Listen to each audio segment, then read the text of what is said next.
उत्तर प्रदेश सरकार ने कंपोजिट विद्यालय और प्राथमिक विद्यालयों में डिजिटल अटेंडेंस को लेकर के आदेश जारी किया है, जिसके बाद से ही शिक्षक और सरकार आमने सामने हैं। इसको लेकर काफ़ी हंगामा हो रहा है और जो टीचर्स हैं वो इसको लेकर विरोध व्यक्त कर रहे हैं। हम इस समय लखनऊ के एक प्राथमिक विद्यालय में हैं, गडेरियन पुरवा, जो लखनऊ के चिन्हट इलाके का है, और वहाँ के प्रधानाचार्य लल्ली सिंह जी हमारे साथ हैं। हम उनसे बातचीत करेंगे। मैम, क्यों विरोध हो रहा है इतना ज़्यादा?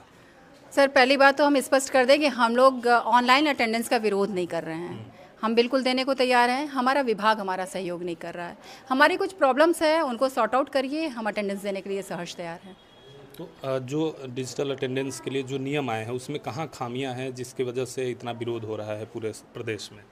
सर, अटेंडेंस में आपने एक चीज़ गौर की होगी या जानते होंगे कि अटेंडेंस 8 बजे लॉक हो जाएगा। उसके बाद अटेंडेंस हमारा जो टाइम जाएगा वो मतलब उसके बाद एब्सेंट हो जाएगा। तो हम ये कहना चाहते हैं कि आप लॉक मत करिए उसको, 8 बजे टाइम फिक्स मत करिए। आप आने दीजिए टीचर्स को, उसको अनलॉक रखिए। वो जब आएगा अटेंडेंस देगा, आपके पोर्टल पे वो नज़र आएगा कि कौन टीचर कब आ रहा है। जो बार बार रेड जोन में आ रहा है, लगातार आ रहा है, आप उसके खिलाफ कार्रवाई कीजिए। जो यदा कदा 1-2 दिन की बात है तो निश्चित रूप से वो कहीं ना कहीं फंसा होगा या कोई प्रॉब्लम होगी, तो इग्नोर इट। क्योंकि अगर हमारा टीचर एकदम 8 बजे का समय आपने दे दिया और वो भागता दौड़ता आ रहा है, 1 मिनट 2 मिनट के लिए लेट हो रहा है, तो क्या उसकी सैलरी कट जानी चाहिए? अगर 8 बज के 1 मिनट पे आ रहा है तो क्या? आपने बोला है कि 8:30 तक हम स्पष्टीकरण के साथ आपको हम छूट दे रहे हैं। उसका मतलब यही है ना कि 8 बजे हमारा लॉक हो गया, 8 से 8:30 के बीच में आप आएंगे तो आप स्पष्टीकरण दीजिए। अब उस स्पष्टीकरण में क्या आपको लगता है कि टीचर्स हैरिश नहीं होगा?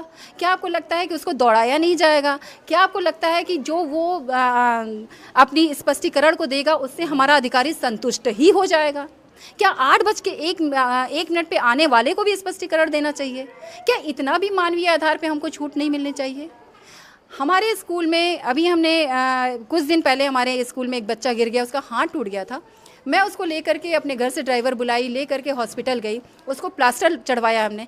अगर इस तरीके की घटनाएं, दुर्घटनाएं कभी स्कूल में होती हैं तो कोई शिक्षक क्यों लेकर के बीच में जाएगा? बच्चा चाहे गिर के तड़पता रहेगा, हम किस आधार पे उसको हॉस्पिटल लेके जाएंगे? आपने 2:15 बजे के पहले बोला है कि लॉक नहीं खुलेगा। हम कौन सी सेल्फी देंगे और किस आधार पे बच्चे को लेकर के जाएंगे? क्योंकि हमें तो हमारी सैलरी और हमारी प्रेजेंस प्रिय होगी ना।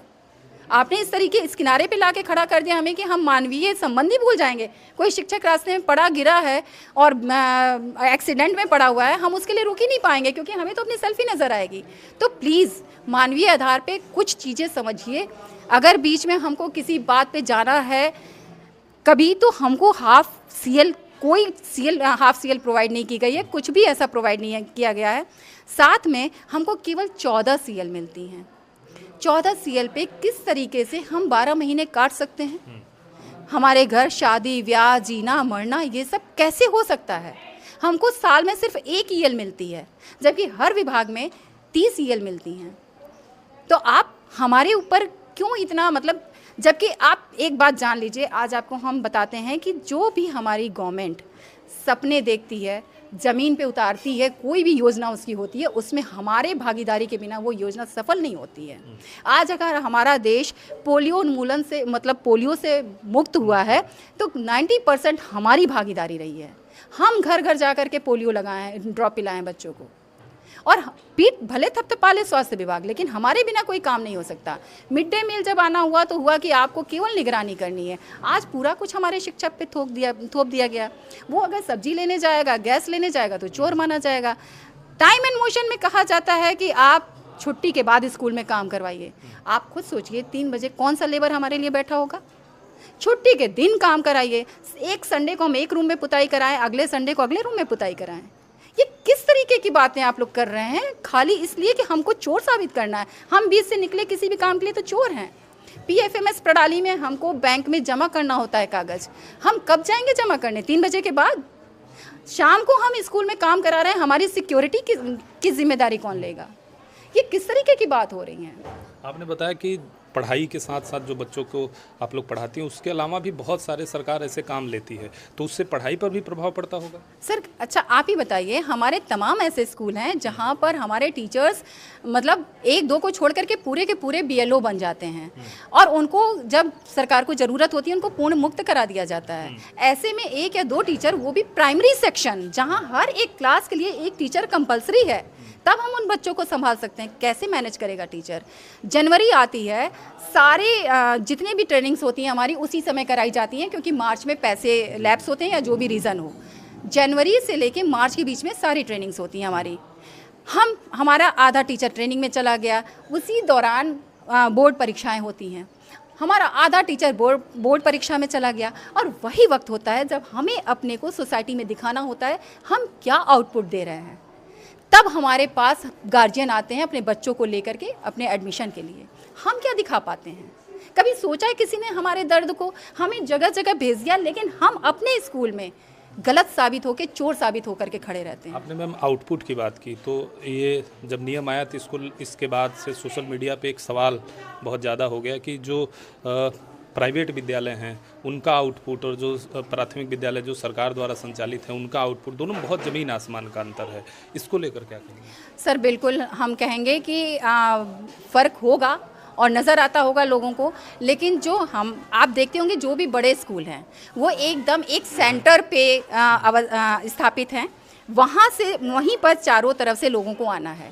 हमारे स्कूल आप सोचिए इतने इंटीरियर है जहाँ अधिकारियों की गाड़ी तक नहीं जाती है, वहाँ जा कर के हमको वहाँ जाना पड़ता है, वहाँ हमको शिक्षा देनी पड़ती है। आप कभी अगर आप बड़े स्कूल और कॉलेज की बात करते हैं तो आप देखते हैं कि वहाँ बिना टेस्ट लिए बच्चों का एग्ज़ाम मतलब वहाँ एडमिशन नहीं होता, वो क्रीम लेते हैं। और सर हमारे पास वो बच्चे आते हैं जो कि बिल्कुल जिनका बैकग्राउंड ही शायद पहली पीढ़ी यहाँ पर साक्षर होने आ रही है। हमारा बच्चा भी पढ़ा है बड़े स्कूल में, लेकिन 80% हमारी मेहनत होती थी, 20% स्कूल की। यहाँ 100% हमारी मेहनत है क्योंकि घर से बच्चों को इस तरीके का बैकग्राउंड नहीं है कि उनको इस तरीके से सपोर्ट मिल सके। आपने बताया कि इंटीरियर इलाके, ये विरोध में कि ये भी आ रहा है कि जो बहुत दूर दराज इलाकों में विद्यालय हैं जिससे डिजिटल अटेंडेंस जो ऑनलाइन हाजिरी है वो नहीं लग सकती, उसमें देरी होगी। तो लोग ये कह रहे हैं कि ये जब डिजिटल अटेंडेंस लागू हुआ तब क्यों इसका विरोध हो रहा है? इससे पहले क्यों नहीं जो है इसका विरोध हुआ कि बहुत दूर इलाका है और बहुत आउटर एरिया है तो वहाँ पहुँचने में दिक्कत हो रही, पहले क्यों नहीं विरोध हुआ? डिजिटल अटेंडेंस लागू होने के बाद ही क्यों विरोध हो रहा है? बिल्कुल सर, तब जो है एकदम फिक्स टाइम नहीं था कि हमें 8 बजे हर हाल में पहुंचना है। हम टाइम से जाते थे, लेकिन अगर कोई बैरियर आया और 10-5 मिनट लेट भी हो गए तो उस समय हमारे ऊपर इतनी जो है उंगलियां नहीं उठती थी और ना उठ सकती थी, क्योंकि हम एक स्पष्टीकरण दे दिया करते थे लिखित में कि हाँ हमसे ये प्रॉब्लम हुई। लेकिन यहाँ पर आप तो हमें आधे मिनट के लिए भी कटघरे में खड़ा कर देंगे ना। हम भी इंसान है, हमारी भी फैमिली है, कभी या हमारा भी रास्ते में कभी कोई प्रॉब्लम हो गई तो हम इसके विरोध में है ही नहीं है सर। आप हमारी चीज़ों को सॉर्ट आउट करिए कि ऐसी परिस्थितियां आएंगी तो क्या होगा। ऐप नहीं चल रहे हैं, ऐप हाँफ रहे हैं, सुबह से हम ऑन कर रहे हैं कि हम बच्चों की प्रेजेंस दे दें, मिड डे मील दे दें, अभी तक ऐप नहीं खुला और 4 दिन से नहीं खुला।